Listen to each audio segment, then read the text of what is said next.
আসসালামু আলাইকুম সবাইকে। ফেসবুকে শর্টকাট বার সেটিং কিভাবে করবেন সেই সম্পর্কে আজকে বিস্তারিত বলবো এবং তার সাথে সাথে বলে দিব কিভাবে কি করবেন। সো প্রথমে চলে যাবেন আপনার অফিসিয়াল ফেসবুকে, এরপরে পাশে 3 ডট লেখা আছে সেখানে আপনি ক্লিক করবেন।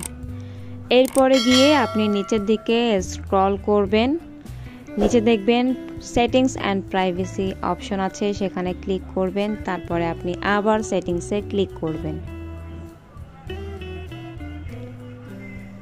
এরপরে আপনি দেখবেন নিচে লেখা থাকবে হয়তো শর্টকাট বার আর নয়তো ট্যাব বার।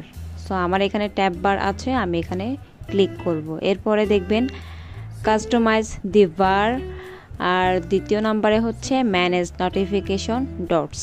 আমরা প্রথমে ম্যানেজ নোটিফিকেশন ডটসে ক্লিক করব।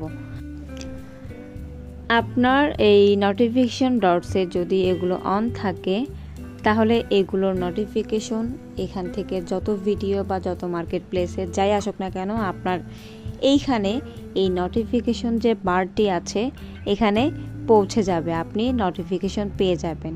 এখানে আপনি যত নোটিফিকেশন পান সেই ধরনের ভিডিও বা মার্কেট প্লেস বা মেনুর সব নোটিফিকেশন এখানে পাবেন। সো আমরা আবার আগের জায়গায় চলে যাচ্ছি। এরপর আমরা কাস্টমাইজ দি বার এখানে আমরা ক্লিক করব। এরপর আপনাদের সামনে এরকম একটি ইন্টারফেস চলে আসবে। তো এখানে লেখা আছে profile, friend request, groups, market place, video, gaming, professional dashboard, feeds. এগুলো আপনি কাস্টমাইজ করতে পারবেন। কিভাবে করবেন সেগুলো আমি আপনাদেরকে দেখিয়ে দিব।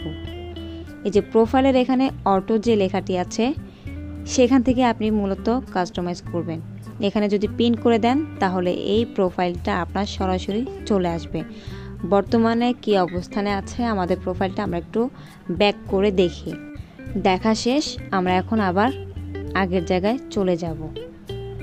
এখন আপনি প্রোফাইলের অটোতে ক্লিক করে পিন করে দিবেন, আপনার প্রোফাইলটি পিন হয়ে যাবে।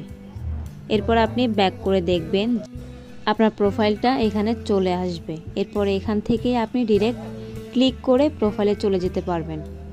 আমি ক্লিক করে দেখাচ্ছি, এই যে আমি আমার প্রোফাইলে চলে এসেছি। সো এই প্রোফাইলের আইকনগুলো আপনি চেঞ্জ করতে পারবেন মূলত শর্টকাট বার আর ট্যাব বার দিয়ে। আজকের ভিডিওটি এই পর্যন্ত। ধন্যবাদ সবাইকে।